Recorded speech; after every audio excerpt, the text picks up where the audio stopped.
السلام علیکم ورحمۃ اللہ وبرکاتہ۔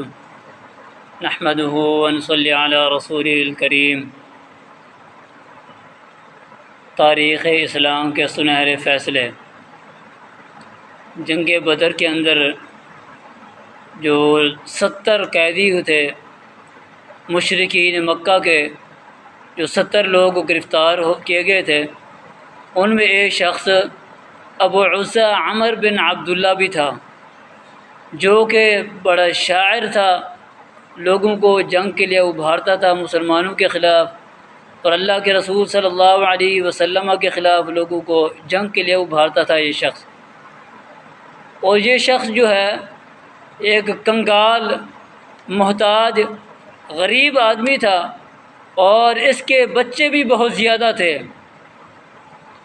تو جب یہ گرفتار ہو کے اللہ کے نبی صلی اللہ علیہ وسلم کے پاس لایا گیا، تو اس شخص نے رسول اللہ صلی اللہ علیہ وسلم کے آگے التجا کی، درخواست کی کہ اے اللہ کے رسول، قد عرفت حالی، آپ کو میرے حالات کا علم ہے، میں بڑا غریب ہوں، فقیر ہوں، عیال دار ہوں، میرے بچے بہت زیادہ ہیں، وإنی لذو حاجت، میں حاجت مند ہوں، ضرورت مند ہوں، فامنن علی، اے اللہ کے رسول میرے اوپر احسان کیجئے، مجھے رہا فرما دیں۔ اللہ اکبر کبیرہ۔ اور ساتھ ہی کہنے لگا انما خرجت لاصیب لهم شیئا، میں اس لیے نکلا تھا مسلمانوں کے خلاف جنگ کے لیے کہ میں اپنے اہل و عیال کے لیے، اپنے بچوں کے لیے کچھ مال حاصل کر لوں گا۔ تو رسول اکرم صلی اللہ علیہ وسلم نے اس کے عجز و انکساری اور محتاجی کو دیکھتے ہوئے اور اس کی درخواست کو قبول کرتے ہوئے رسول اکرم صلی اللہ علیہ وسلم نے اس کے لیے معافی کا پروانہ جاری کر دیا۔ لیکن اللہ کے نبی صلی اللہ علیہ وسلم نے ساتھ اس سے یہ عہد بھی لے لیا کہ تم نے آئندہ کسی جنگ کے اندر مسلمانوں کے خلاف نہیں نکلنا، اللہ کے رسول کے خلاف تم نے جنگ نہیں کرنی،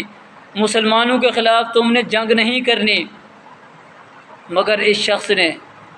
اللہ کے رسول صلی اللہ علیہ وسلم کے ساتھ کیا ہوا جو معاہدہ تھا اس کو توڑ دیا، بدعہدی کی اس شخص نے، اور جنگ احد کے اندر مسلمانوں کے خلاف جنگ کے لیے نکل آیا، مشرکین کے ساتھ آیا، اور اس کے ساتھ ساتھ اس شخص نے مشرکین کو اپنے اشعار کے ساتھ بہت زیادہ بھڑکایا مسلمانوں کے خلاف۔ اللہ اکبر کبیرہ۔ پھر دیکھیں حالت یہ ہوتی ہے کہ یہ شخص پھر گرفتار ہو جاتا ہے جنگ احد کے اندر۔ یہ عجیب اتفاق ہے کہ جنگ احد کے اندر اس شخص کے علاوہ اور کوئی مشرک گرفتار نہیں ہوا، صرف یہی شخص گرفتار ہوا۔ اللہ اکبر کبیرہ۔ تو صحابہ کرام نے جب اس کو گرفتار کیا، گرفتار کرنے کے بعد اس شخص کو اللہ کے نبی صلی اللہ علیہ وسلم کے دربار کے اندر پیش کیا گیا۔ اس مرتبہ پھر وہی عجز کرنے کا درخواست کرنے لگا اللہ کے نبی صلی اللہ علیہ وسلم سے کہ یا رسول اللہ آپ مجھے چھوڑ دیں، میں بڑا فقیر بندہ ہوں، محتاج ہوں، غریب ہوں،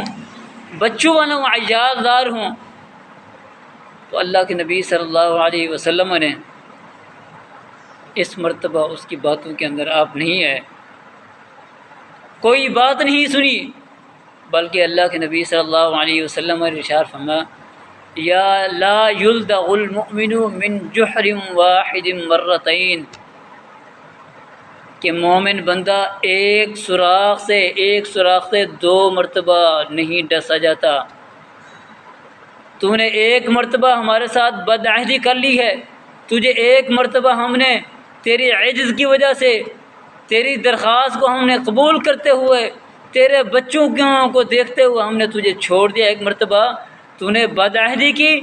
معاہدہ بھی کیا تھا تو نے ہمارے ساتھ، پھر تو ہمارے خلاف جنگ کے لیے آ گیا ہے اور مشرکین کو ہمارے خلاف جنگ کے لیے ابھار رہا ہے۔ تو آپ علیہ الصلوۃ والسلام نے فرمایا کہ اب میں تجھے دوبارہ چھوڑ دوں اور تو جا کے مکہ کے اندر اپنے ارد گرد لوگوں کو دیکھے، لوگ تیرے سامنے اکٹھے ہو جائیں، اور تو جا کے کہے لوگوں کو کہ میں نے محمد صلی اللہ علیہ وسلم کو دوسری مرتبہ پھر دھوکہ دے دیا، پہلے جنگ بدر کے اندر دھوکہ دیا، اب پھر میں دھوکہ دے کے آ گیا ہوں۔ تو اللہ کے نبی صلی اللہ علیہ وسلم ارشاد فرماتے ہیں کہ اب ایسا نہیں ہو سکتا۔ اس کے بعد آپ علیہ السلام نے صحابہ کرام کو حکم دیا اور اس بد عہد شخص کی گردن اڑا دی، کیونکہ شخص بد عہدی کی تھی۔